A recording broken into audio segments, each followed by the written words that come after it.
саламатсыздар. Бүгін біз ошол Анвар мырзанын тажрыйба талаасында турабыз.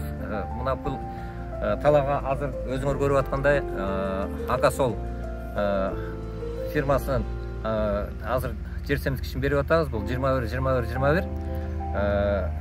Мунун составында азот, фосфор, калий бардыгы 21-21%. 1 гектарга 3 килограмм кетип атат. Бул жерден 1 гектарга 3 килограмм. Бул азыр жалбырагынан чачып атканыбызда мына өзүңөр көрүп тургандай ушул 5 накта 6-7 жалбырак чыкканда берип атабыз. Бул азыр бергенден кийин дагы бир 10 күндөн кийин дагы бир жолу берилет, кошумча азык катары. Негизи ар бир өсүмдүктө 2 же 3 жолу берилет.